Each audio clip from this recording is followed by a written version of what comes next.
இங்கே வெங்கடேஷை பார்த்த பிறகு இங்கே யாருக்கும் சொல்லித்தர வேண்டிய அவசியம் இல்லாத அளவுக்கு யூடியூப்லேயே ஒரு பெரிய பாடமே முடிஞ்சிருக்குது. அவர் இப்போ தான் முதல் நாள் இன்றைக்கி பார்க்குறேன். அவரை இன்றைக்கி தான் பார்க்குறாரு. அதுகளும் முக்தி அடைஞ்சிட்டாரு.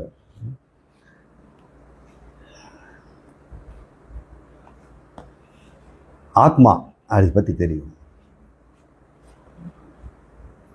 ஆத்மாவுக்கு என்ன அர்த்தம்?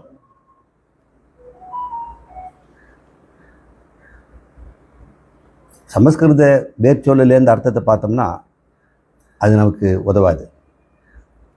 வேதாந்தம் என்ன சொல்லுது அப்படின்னு பார்க்கணும்.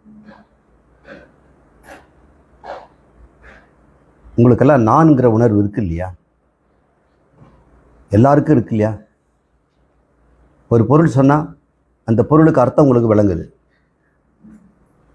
நாற்காலி அப்படின்னோடனே உங்களுக்கு நாற்காலி விளங்கிடுது. மேகம் அப்படின்னு சொன்னோடனே மேகம்னா உங்களுக்கு விளங்கிடுது. உங்களுக்கு தெரிந்த மொழியில் தான் நம்ம சொல்கிறோம். ஒவ்வொரு பொருள் சொன்னான்னா அந்த சொல்லுக்குண்டான ஒரு பொருள் விளங்குது. அப்போ விளங்குதுன்னா ஒரு விளக்கு உண்டாகுது, உள்ள ஒரு வெளிச்சம் உண்டாகுது. அதுதான் விளங்குதல்ங்கிறோம், அதை விளக்குங்கிறோம். எல்லா சொல்லுக்கும் ஒரு விளக்கம் உள்ள வரும் பொழுது நான் அப்படின்ற ஒரு சொல்லை நீங்கள் சொல்லுங்கள், உங்களுக்கே ஒரு விளக்கம் வரும் இல்லை?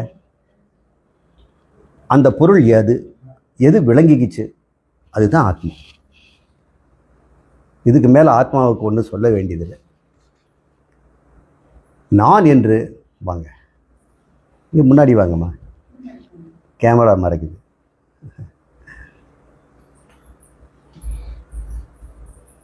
நான் என்று எல்லாரும் அறிகிறார்கள், நான் என்று உணர்கிறார்கள். எதெல்லாம் நீங்கள் நான் என்று உணர்றீங்களோ அது ஆத்மா தான். அதனால் ஆத்மா தேடி கண்டுபிடிக்க வேண்டிய அவசியம்லாம் இல்லை. புதுசாக இனிமேல் ஆத்மாவை நான் அறிந்து கொண்டேன், இப்போ புதுசாக ஆத்மாவாக மாறிவிட்டேன்னா யாரும் சொல்ல வேண்டியதில்லை. எப்போதும் போல் இருக்கிற அதே நான் தான், அறிந்த பிறகும் அதே நான் தான். நான் என்பது தான் ஆத்மா. சரி, ஆத்மா எப்படிப்பட்டது அப்படின்னு நம்ம கேட்கும்போது, நான் எப்படிப்பட்டவனோ அப்படி தான் ஆத்மா இருக்கும். அப்படி தான் நம்ம எல்லாம் எடுத்துக்கிறோம். ஏன்னா நான் தான் ஆத்மானா, நான் இப்படிப்பட்டவனோ ஆத்மா அப்படிப்பட்டது. அப்போ ஒருத்தர் கேட்குறோம், நீ எப்படிப்பட்டவர் அப்படின்னா, நான் ஆத்மா என்பதால் நான் ஆத்மாவை போன்றவன் அப்படின்னு சொல்லணும் இல்லை? அப்படி சொல்கிறேன். நான் எப்படிப்பட்டவன்? நான் நல்லவன், நான் உண்மையாக விசுவாசம் உடையவன், நான் இந்த மதத்தை சேர்ந்தவன் அப்படின்னு நான் என்பதில் ஆத்மாவை தவிர மீதி எல்லாம் சொல்கிறாங்க. இப்போ நான் என்பதை எல்லாரும் ஆத்மானும் தெரிஞ்சுக்கிறாங்க. ஆனால் ஆத்மாவின் தன்மைக்கு பதிலான வேறொரு தன்மையை அது மீது சுமத்தி பார்க்கிறார்கள். இது பேர் அத்தியாசம்னு பேர். நம்முடைய ஆச்சாரியர்கள் கூட சொன்னார், நம்ம நிர்மல்ஜி, ஒரு வேடதாரி வேஷத்தை எடுத்து போட்டுக்கிறான்.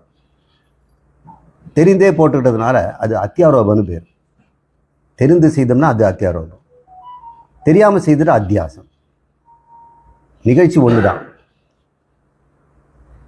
நம்ம சிலதெல்லாம் தெரிந்தே கூட நாம் அத்தியாசம் செய்கிறோம். ஆனால் அது அத்தியாசம் சொல்கிறதில்ல, அத்தியாரோபங்கிறோம். தேசிய கொடி சிவப்பு, வெள்ளை, பச்சை, இதுக்கு நம்ம எவ்வளோ மரியாதை தரோம்? சட்டத்தில் அதுக்கு மரியாதை கொடுக்கலன்னா என்ன தண்டனைன்னு நமக்கு தெரியும். நமக்கு எல்லாருமே தேசத்து மேலே இருக்க பற்று இருக்கவங்களாம் அந்த தேசிய கொடியே நம்ம அவ்வளோ. ஆனால் ஒரு சிறிய துண்டு தானே, ஒரு துணி தானே. அதே மாதிரி அதே சைஸ் துணியை நம்ம அந்த அளவுக்கு மரியாதை கொடுக்கறது இல்லையே. இப்போ தெரிந்தே ஒரு தேசத்தை ஒரு துணியில் வைக்கிறோம். சின்ன துண்டு காகிதத்தை 500 ரூபா அப்படின்னு சொல்கிறோம். அதே துண்டு காகிதத்தை நம்ம வேறு காகிதம் கொடுத்தா நம்ம அதை தூக்கி வீசிடுறோம். இப்போ தெரிந்தே வெத்து காகிதத்துக்கு ஒரு ஒரு மதிப்பை நம்ம கொடுக்குறோம் இல்லையா? அது தெரிந்து செய்கின்ற மதிப்பீடு, அது பேர் அத்தியாரோபம். அத்தியாரோபம்னா ஏற்றி வைத்தல். அது இல்லாததில் அதில் ஏற்றி வைத்தல், அது இல்லாததில் அதில் ஏற்றி வைத்தல். தஸ்மின் அதத் புத்தி அப்படின்னு சங்கரர் சொல்வார். ரொம்ப சுலபமாக அத்தியாசத்துக்கு தஸ்மின் அதத் புத்தி, அதில் அது அல்லாத புத்தி அப்படிங்கிறார். கயிறில்லாத புத்தி. வேற என்ன புத்தி? பாம்பு புத்தி வச்சிருக்கிறோம். அப்போ தெரியாமல் வச்சுட்டோம், அது பேர் அத்தியாசம். தெரியாமல் வச்சிட்டோம்னா அத்தியாசம். தெரிஞ்சே கயிறை வந்து பாம்பு மாதிரி வச்சு விளையாடிட்டு இருந்தேன்னா அது அத்தியாரோபம். இப்போ சினிமாலெல்லாம் உண்மையான பாம்பு கழுத்தில் போடலை, கயிறை திரிச்சு தான் போட்டுக்கிட்டு ஏதோ பண்ணிட்டு இருக்கிறாங்க. இப்போ அத்தியாரோபமும் அத்தியாசமும் உங்களுக்கு தெரியுது இல்லையா? தெரியாமல் நாம் நம் மீதே எதையோ சுமத்தி பார்க்கிறோம். அந்த நான் என்கின்ற ஆத்மா மீது ஆத்மாவல்லாத பொருளை சுமத்தி பார்க்கிறோம். ரெண்டும் ஒன்றா தெரியுது. இந்த வேடதாரி ஒரு வேஷத்தை போடுறார், போலீஸ் வேஷம் போட்டவுடனே உண்மையான போலீஸ் எப்படி இருந்துக்கணுமோ அந்த மாதிரி ஒரு நடிப்பை நம்முடைய சிவாஜி கணேசன் சினிமாவில் காட்டுறார். ஒரு நேர்மையான போலீஸாக அவன் மகனையே அவர் தண்டிக்கிறார். அதில் அந்த போலீஸினுடைய தன்மையை அந்த உடையை போட்டவுடனே காட்டுறாருல. அந்த உடையை காட்டிட்டு அவரே டபுள் ஆக்ஷன் மகனாக வராரு. தங்க மகன் அப்படின்னு ஒரு படம். அதே ஆள் வேற ஒரு ட்ரெஸ்ஸை போட்டுக்கிட்டு இருக்கிறாரு, இப்போ வேற மாதிரி இருக்கிறார். அப்போ தெரிந்தே அவர் வந்து சுமத்திக்கிறார் தன் மீது. ஒரு ட்ரெஸ்ஸையும் போட்டுக்கிறார், தன் மீது குணத்தையும் சுமத்திக்கிறார். அந்த சுமத்தப்பட்ட குணம் தற்காலிகமானது, நம்ம எப்போன்னா தூக்கி வீசிடலாம்ங்கிற ஒரு அறிவோடு தான் அவர் செய்கிறார் அப்படின்னு நிர்மல்ஜி சொன்னார். அந்த சுமத்துகின்ற பொருளுக்கு பேர் உபாதின்னு பேர். உபாதி தர்மம் உபகேதத்தில் இருக்கிறது அப்படின்னு சொல்கிறோம். இப்போ ஆத்மாவை பற்றி தான் பேசிகிட்டு இருக்கிறோம். இப்போ உபாதி தர்மங்கிறது, இங்கே ஒரு ஸ்படிகம் இருக்குது இல்லைம்மா, எடுத்து கொடுக்குறீங்களா? எப்பவுமே நம்மளுடைய சாஸ்திரம் ஸ்படிகத்தை தான் சொல்லுவோம். இந்த கண்ணாடி ஸ்படிகம் நிறமற்றது, ஆனால் என்னோடய வஸ்திரத்தோடு சேர்ந்து பார்க்கும் பொழுது இது இந்த நிறத்தை அது காட்டுது. இப்போ கண்ணாடி நிறம் பெற்றது போல இருக்குது. இது அருகாமையில் இருக்கிறதுனால இது பேர் உபாதி. இந்த உபாதியை எடுத்து போட்ட உடனே இந்த கண்ணாடி உபாதியினுடைய தன்மையை தண்ணியில் இருப்பது போல காட்டுது. இப்போ இது வந்து இதனுடைய தர்மத்தை இதனுடைய தர்மத்தில் பார்க்குறோம். இதனுடைய தர்மம் என்ன? தர்மமே இல்லாதது. இது தூய்மையானது. இதுக்கு ஒரு தர்மம் இருக்கிறது.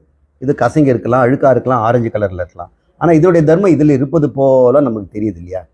அதனால் நம்ம இதில் இருக்குதுன்னு நம்ம சந்தேகப்படுறதில்லை, தொடைக்க முயற்சி பண்ணுறதில்லை. நமக்கு நான் அறிவில் தெரியுது சுத்தம்னு, ஆனால் அனுபவத்தில் சொல்லுது அழுக்குன்னு. அனுபவம் இது வந்து நிறமுடையதுங்குது, ஆனால் அறிவு சொல்லுது அனுபவத்திற்கு இருக்கும் பொழுதும் கூட இது தூய்மையானது தாங்கிற அறிவு சொல்லிகிட்டே இருக்குது. இப்போ இது பேர் உபாதி, இது உபகிதம். இதனுடைய தர்மம் இதில் தெரியுது. இதே போல் ஒரு நடிகன் தன்னுடைய உடை ஒரு உபாதியை, உபாதி தர்மம் என்ன? போலீஸ். இந்த உபாதி என்ன? போலீஸுக்கு அவன் தன்கிட்ட இருக்கிற மாதிரி காட்டுறார். டாக்டர் ட்ரெஸ்ஸு போடுறாரு, உடனடியாக உபாதி தர்மம் அவர்களை வந்துடுது. இப்போ உபாதி தர்மம் உபகீதத்தில் இருப்பதை நம்ம தெரிந்தே செய்தால் அது நடிப்புங்கிறோம், அத்தியாரோபங்கிறோம். ஆரோபம்னா குதிரை ஏறுறதுன்னு அர்த்தம். ஆரூடம், ரூடக அப்படின்னா ஏறுறது.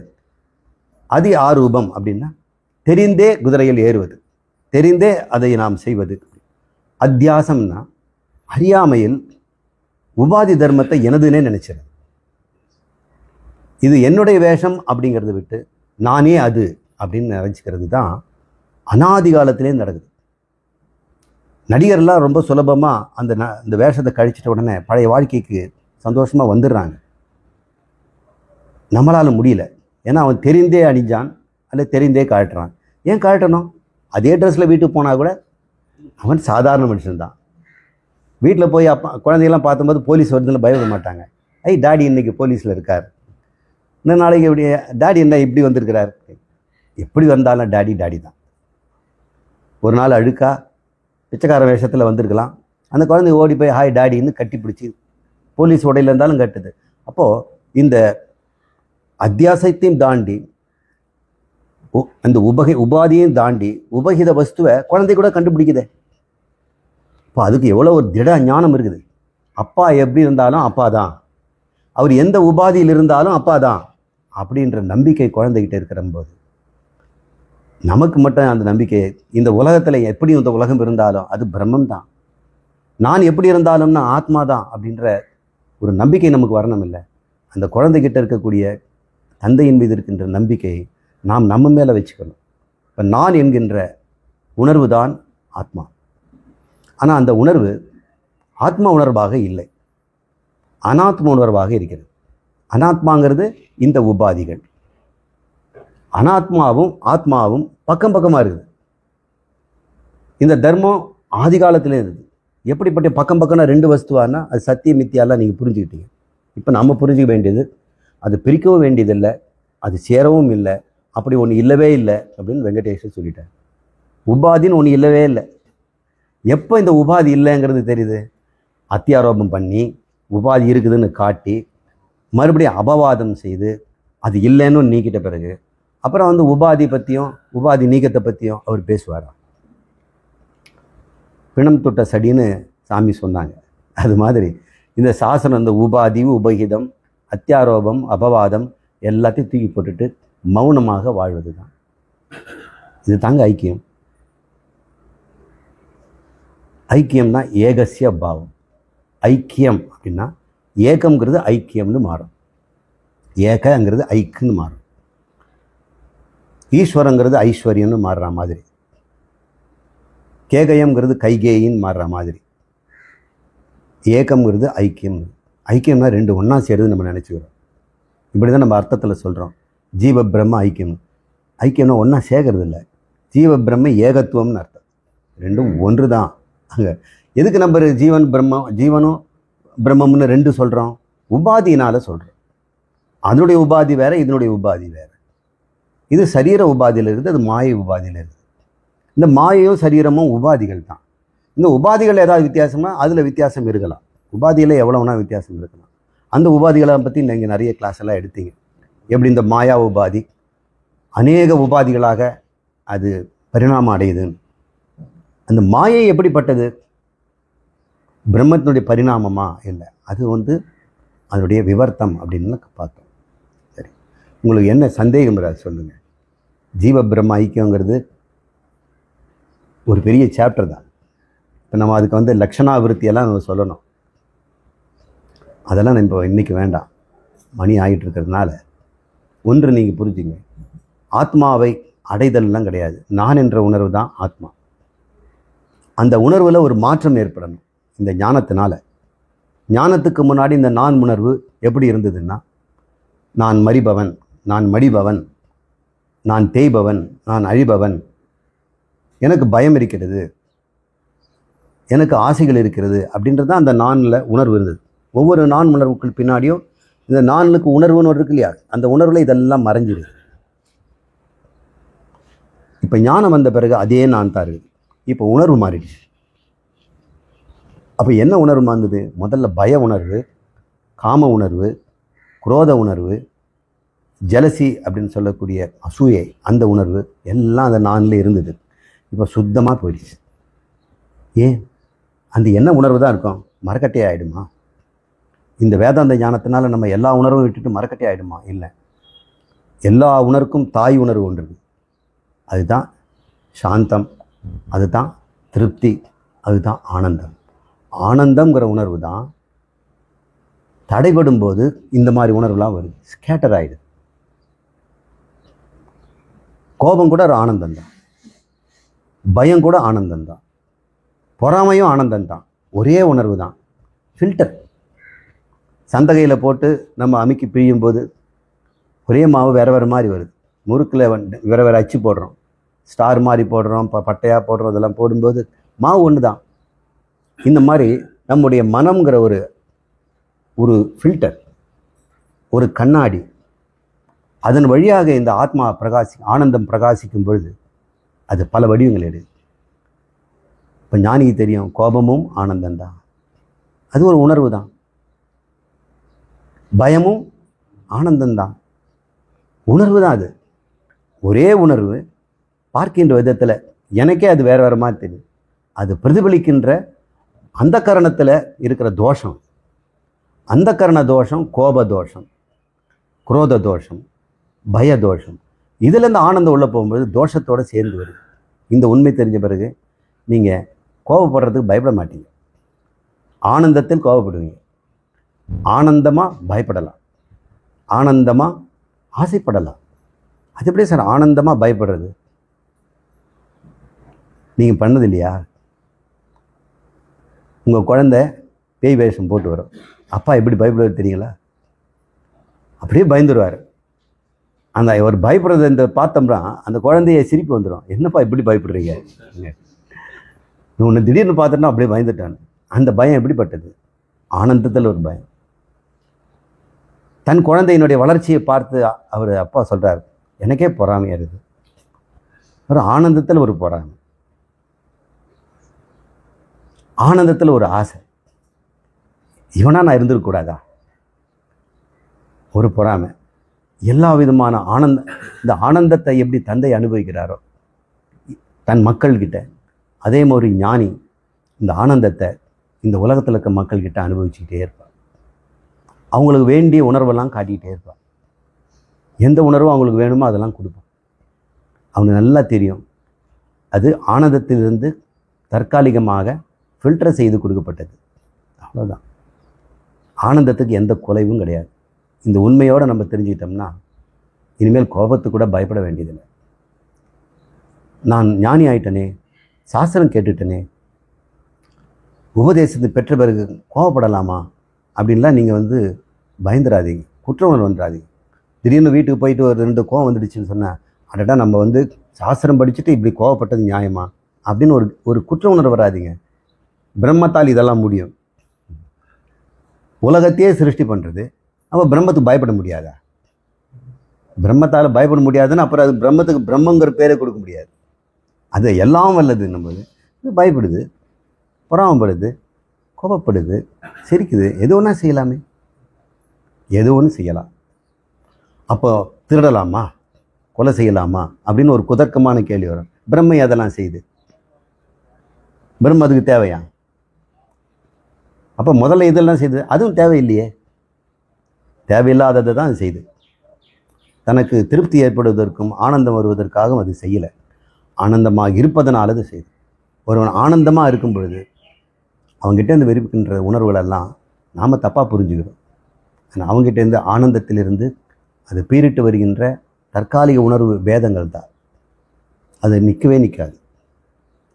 இந்த ஆத்மானந்தம் இது வார்த்தைகளால் நம்ம சொல்ல முடியாது. அவனுக்குள்ளுக்குள்ளே எப்படி இருக்கிறான் அப்படிங்கிறத அவனுக்குள்ளே போய் பார்த்தா தான் தெரியும். ஞானியினுடைய வாழ்க்கைக்குள்ளே அவன் மனதில் அவன் ஆனந்தம் எப்படி இருக்குதுங்கிறது அவனுக்கு மட்டும்தான் தெரியும். அதை வார்த்தையால் சொல்ல முடியாது. அப்படின்னா நாங்கள்லாம் வந்துட்டோமா இல்லையா அப்படின்னு உங்களுக்கெல்லாம் சந்தேகம் வரலாம். சந்தேகப்படாதீங்க. ஒருத்தருக்கு பசி நீங்கிறது எப்படி நல்லா தெரியுதோ அவங்களுக்கு தான் தெரியும். முன்னொருத்தரால் சொல்ல முடியாது இவர் பசி நீங்கிடுச்சா அப்படின்னு எப்படி சொல்ல முடியும்? அதே மாதிரி ஞானியினுடைய ஆனந்தம், அவர்கிட்ட ஆனந்தம் இருக்காங்கிறத அவர் தான் அறிவார். இப்போ உங்களுக்கு அந்த பசி நீங்கியது உங்களுக்கு தெரியும். என்ன பசி? அறிவு பசி, போகப்பசி, கர்மப்பசி. இந்த பசி தான் அந்த உலகத்தை ஃபுல்லாக வாட்டி வதைக்குது. 3 பசி. அறிவு பசி, லைப்ரரியில் போய் படின்னு படிக்கிறேன். எங்கே சத்சங்கம் நடந்தாலும் அங்கே போய் உட்காந்துக்கிறேன். நான் பஜன் பிரியன். பஜன் சாம்ராட்டுன்னு இந்த சங்கரா டிவியில் போடும்போதெல்லாம் அப்படி உட்காந்து பார்ப்பேன். அங்கே பார்த்தா எல்லா பஜன்லேயும் ஒரு அம்மா இருக்கிறத பார்ப்பேன். பளிச்சுன்னு தெரியும், ஏன்னா கேமரா அவங்கள காட்டுறாங்க. இதுன்னா எந்த ஊரில் நடந்தாலும் அந்த அம்மா இருக்கிறாங்க அப்படின்னு. இப்போ அந்த அம்மாவுக்கு பஜன் பசி, இப்படி பசி இருக்குது. அறிவு பசிங்கிறது லைப்ரரிக்கு போய் தான் படிக்கணும்னு விஷயம் இல்லை. இன்னொருத்தர் செல்ஃபோனில் நோட்டம் போடுறது கூட அறிவு பசி தான். அவங்க யார்கிட்ட சேட் பண்ணியிருக்கிறாங்க, என்ன பேசியிருக்கிறாங்க, அப்புறம் மற்றவங்கள பற்றி இன்னொருத்தர்கிட்ட விசாரிக்கிறாங்க பாருங்கள், அது அறிவு பசி. நீங்கள் என்ன நினைக்கிறீங்க, இந்த ஆசிரமத்தில் ஒரு சாமியார் இருக்கிறாரு, அவர் எப்படி அப்படின்னு அக்கம் பக்கத்தில் விசாரித்தா அது அறிவு பசி. பசி இருந்துகிட்டே இருக்குதுங்க. அறிவு பசி பல விதத்தில் வெளிப்படுது. மற்றவங்கள பற்றி தகவல் அறிஞ்சிக்கிறது, மற்றவங்கள பற்றி விசாரித்து தெரிஞ்சுக்கிறது, ஞானத்தை தெரிஞ்சுக்கிறது, பல விதத்தில் அறிகிறது. அப்புறம் கர்ம பசி, ஓயாமல் ஏதாவது கர்மம் செய்யணும். கை கால் அசைக்காமல் இருக்க முடியாது. சில பேர் காலை உட்காந்துட்டானோ கால் ஆடிக்கிட்டே இருப்பாங்க. ஒரு ப்ரொஃபஸர் பேரே டெய்லர்.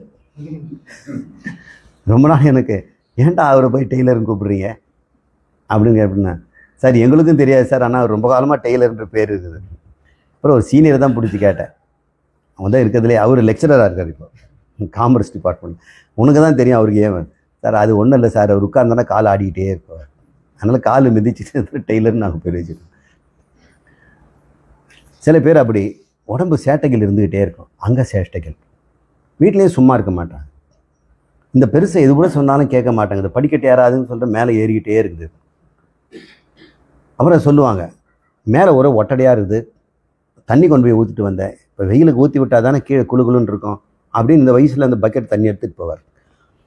ஏன் நீங்கள் செய்கிறீங்கன்னா எல்லாம் துரு பிடிச்சி போயிடுவேங்கிறார். ஒருத்தர் கர்மத்தை செய்யாமல் இருக்க முடியாது, ஓயாமல் கர்மம் செய்கிறாங்க. கர்ம பசி, இன்னொன்று போக பசி, அனுபவிச்சுக்கிட்டே இருக்கணும். எங்கேயாவது ட்ரிப் போகணும், ஏதாவது புது ஹோட்டலில் சாப்பிட்ணும், அல்லது செல்ஃபோனில் புது ப்ராடக்ட் ஏதாவது வந்திருக்குதான்னு அப்படி பார்ப்பாங்க. அவங்களுக்கு தேவையே இருக்காது. பல விக்குகள்லாம் தேடுவாங்க, லிப்ஸ்டிக்கை தேடுறாங்க, ஹேண்ட்பேக்கை தேடுறாங்க, ஜுவல்ஸை தேடுறாங்க, என்னென்னவோ தேடிக்கிட்டே இருக்கிறாங்க. எல்லாம் போக பசி, அதை அனுபவிக்கணும் அனுபவிக்கணும் அனுபவிக்கணும். இந்த பசி ஒட்டு மொத்தமாக ஓஞ்சி போய்டும். இதுதான் மோட்சம், நிரந்தர பசி நீக்கம்.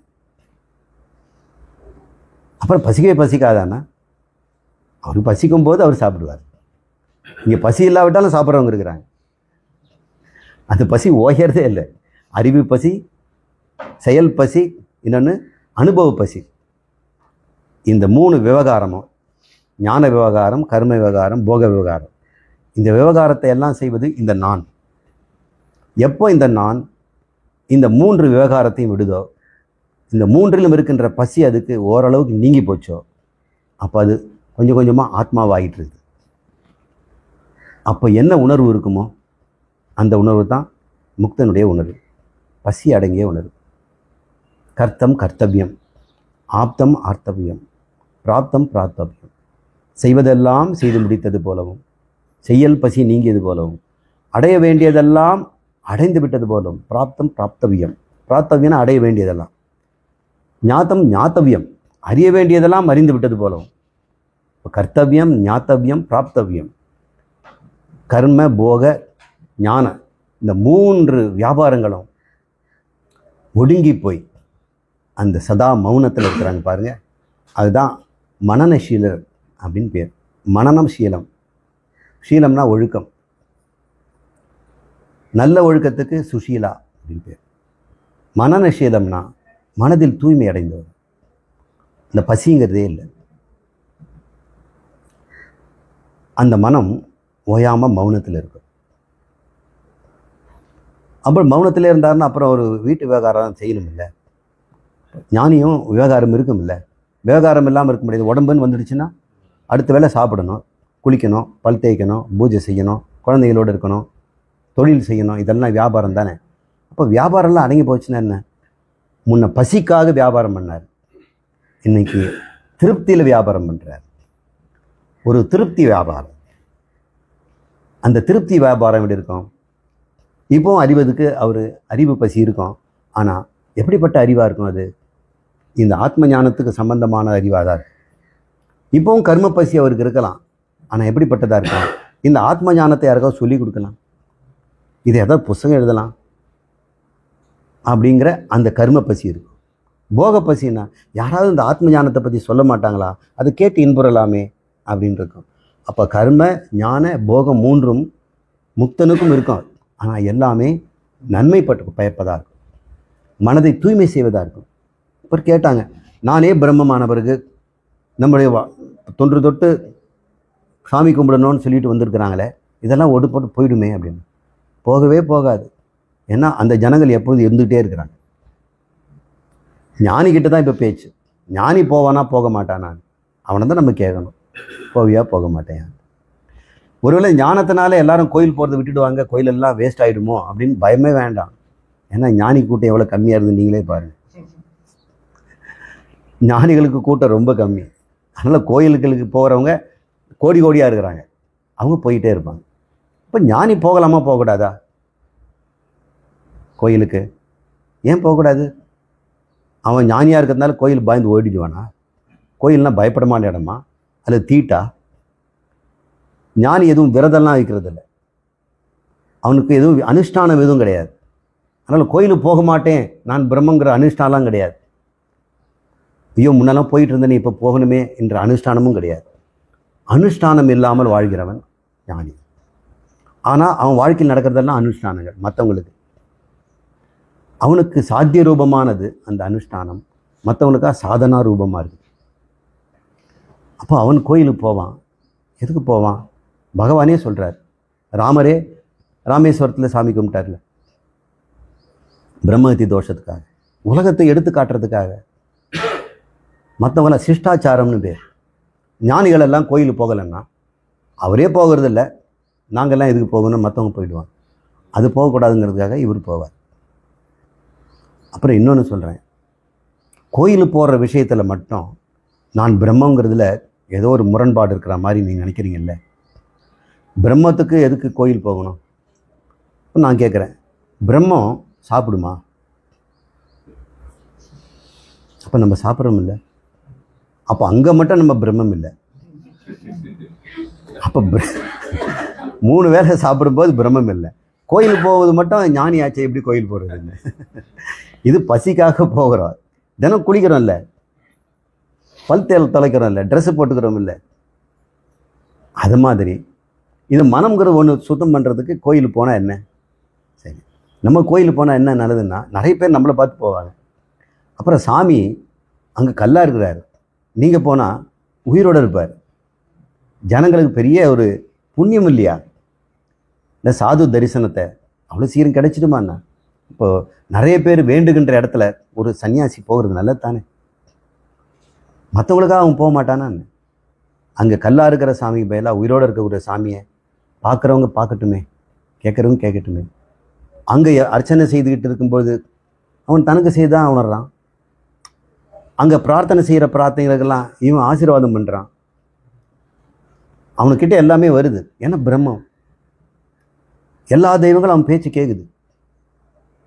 அவருடைய சங்கல்பம்லாம் சத்திய சங்கல்பமாக இருக்குது. அவர் பேர் சத்தியகாமன், சத்திய சங்கல்பன்னு பேர். பிரம்மஞானி. அவர் ஆசைப்பட்டது நடக்கும், அவர் சொன்னது நடக்கும், எது தர்மமோ அது நடக்கும்.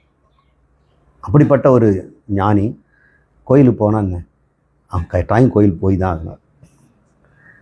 போகிறது நல்லது, அவனுக்கும் நல்லது, உலகத்துக்கும் நல்லது. பிரம்மம் கோயில் இல்லாமல் இருந்தால் என்ன ஆகும்? பிரம்மம்னு ஆகிட்டு கோயிலில் போகலைன்னா என்ன அர்த்தம்? பிரம்மமே கோயில் ஃபுல்லாக நிரம்பி இருக்குது. இப்போ நம்ம போய் அங்கே நிரம்பக்கூடாதா?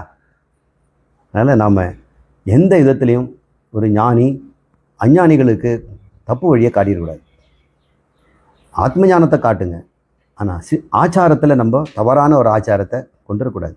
மக்கள் உங்களுடைய ஆச்சாரத்தை புரிஞ்சிக்க மாட்டாங்க. அதனால் அது பேர் சிஷ்டாச்சாரம்னு பேர்.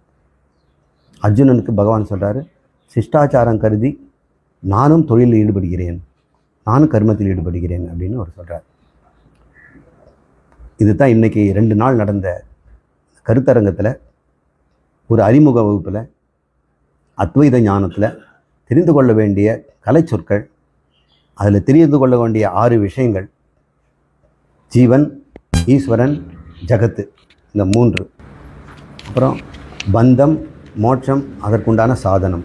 இந்த 6 விஷயங்கள் தான் அத்வைத வேதாந்தத்தில் இருக்கக்கூடிய சிலபஸ்.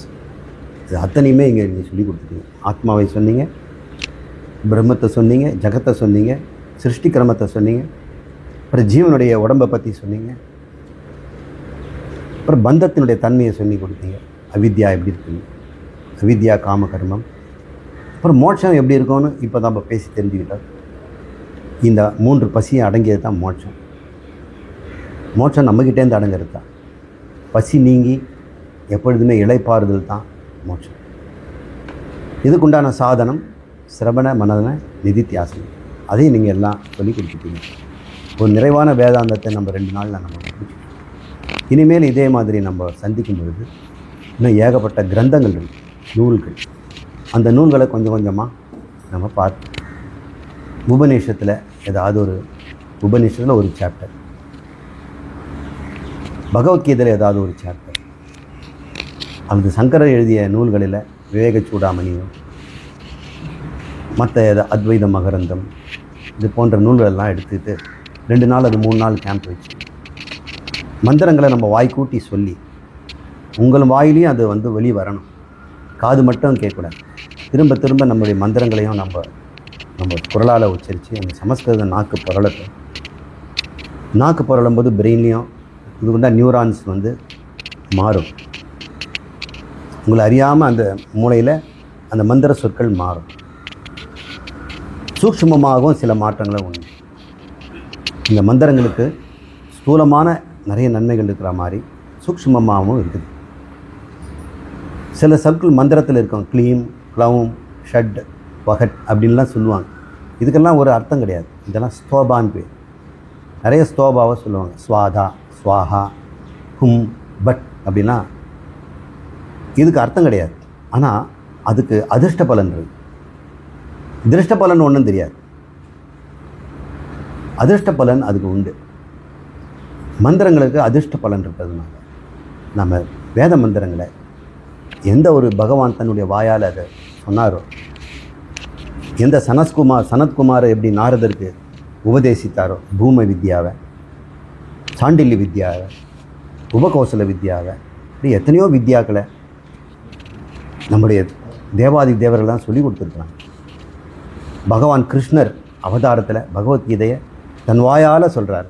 அற்புதமான அது வியாசர் எழுதியிருக்கிறார். அதெல்லாம் நம்ம வாய்க்கூட்டி சொன்னோம்னா அந்த சொல்கிற நேரம் அது பகவானாக இருக்கலாம். இல்லை, அந்த சொல் நம்மக்கிட்ட இருந்து வரும்போது நம்ம கடந்த காலத்துக்கு ஓடிடுறோம்ல, சனாதனத்தில் இருந்துடுறோம்ல.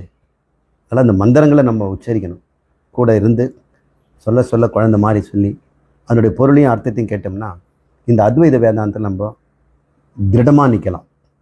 இல்லைன்னா ஒரு 2 நாள் கோர்ஸ்க்கு அப்புறம் உலகம் நம்மளை கவிடும். அப்படியே கூட போட்டு மூடிடும். நம்முடைய மங்கி போய்டும். இந்த எண்ணெயெல்லாம் எரிஞ்சு நெருப்பெல்லாம் தீங்கு போன அந்த கடைசி கங்கு சாம்பல் பூத்து உள்ளே இருக்கும். அப்புறம் மறுபடியும் இந்த சத்சங்கத்தில் வந்தால் ஒரு ஊதுவாங்க. அது குப்பனுடைய பற்றி அறிவாங்க. இப்போ அடிக்கடி இந்த சத்சங்கம் வந்ததுன்னா அந்த நெருப்பு ஜுவாலை விட்டு பிரகாசிக்கும். ஒரு காலம் அது வந்து காங்க்ளாமரேஷன் அப்படின்னு சொல்லுவாங்க. கான்ஃப்ளக்ரேஷன், அடக்க முடியாத பெரும் தீயாத வளர்ந்துடும். அதுக்கப்புறம் அது சின்ன நெருப்பு பொரியல. அது வரைக்கும் நம்ம இந்த சத்சங்கத்தில் தொடர்ந்து வாய்ப்பு கிடைக்கும் போது நம்ம செய்யணும். அதுக்காக தான் இந்த ஆத்ம வித்யாலயம் கட்டணம் கட்டி கொடுத்துருக்குறாங்க. தங்கறதுக்கெல்லாம் இடம் கொடுத்துருக்குறாங்க. பெரும் கூட்டம் நமக்கு தேவையில்லை. 4 பேர் 5 பேர் இருந்தாக்கா டீச்சிங் ரொம்ப சுலபமாக இருக்கும். அவங்க உடனடியாக அதை தனக்கு சொல்லப்பட்டதாக எடுத்துக்குவாங்க. கூட்டம் கம்மியாக இருந்தால் சொன்னதெல்லாம் எனக்கு சொன்னார் அப்படின்னு அவங்க புரிஞ்சுக்குவாங்க. கூட்டம் பெருசாக இருந்தால் எல்லாருக்கும் சொல்லியிருக்கிறாரு அப்படின்னு தான் எடுத்துக்குவாங்க. யூடியூப்பில் கேட்கும்போது எல்லாருக்கும் சொல்லுதுன்னு நினச்சிக்குவோம். அதனால தான் நம்ம கை வேணாலும் கொட்டி இப்படி காட்டுவோம். நமக்காகும்போது நம்மளை ஒரு நிமிஷம் நம்மளை காட்டிட்டா மாதிரி இருக்கும். அப்போ நமக்கு உத்து கவனிப்போம். இது பக்கத்தில் இருந்து சொல்லக்கூடியது தான் உபதேசம். தேசம்னா இடம், உபன்னா பக்கத்தில் இருந்து கற்றுக்க வேண்டியது உபதேசம். அப்படிப்பட்ட தேசம்னா காட்டுறதுக்குன்னு அர்த்தம். அதுதான் இந்தியில் வந்து தேக்குங்கிறாங்க. தேக்தோ பக்கத்தில் இருந்து சொல்கிறதுனால அத்வைத வேதாந்தத்துக்கு மட்டும் பெருங்கூட்டம் வேண்டாம். 4 பேர் போதும். சங்கர பின்னாடி 4 பேர் தான் சுற்றினாங்க. அந்த 4 பேர் போனவர் இன்னொரு 4 பேர் வரட்டும். நீங்கள்லாம் இருக்கிறீங்க இல்லையா, ஆளுக்கு ஒரு 4 பேர் சொல்லிக் கொடுங்க. பெருங்கூட்டம் வேண்டு கை தட்டுறதெல்லாம் நமக்கு அது வந்து பொழுதுபோக்காயிடும். உருப்படியாக ஒரு கிரந்தத்தை 2 நாள் 3 நாள் இருந்து குருவோட சொல்லி நீங்களும் அதை உச்சரித்து அது எந்த இதெல்லாம் மனப்பாட பகுதியோ அதெல்லாம் மனப்பாடம் பண்ணி வச்சுக்கணும். மந்திரத்தை இப்படி பயிற்சி வந்துடுச்சுன்னு சொல்ல நம்ம உள்ள இருக்கிற நெருப்பு அணையாமல் இருக்கும். அது பேர் சித பிரக்ஞான்னு பேர். இந்த நிகழ்ச்சியை இப்போ பூர்ணம் பண்ணிக்குவோம். ஓம் பூர்ணமத பூர்ணமிதம் பூர்ணமுதச்யதே பூர்ணஸ்ய பூர்ணமாதாய பூர்ணமேவாவசிஷ்யதே. ஓம் சாந்தி சாந்தி சாந்தி. ஹரி ஓம் ஸ்ரீ குரு நமः. ஹரி ஓம்.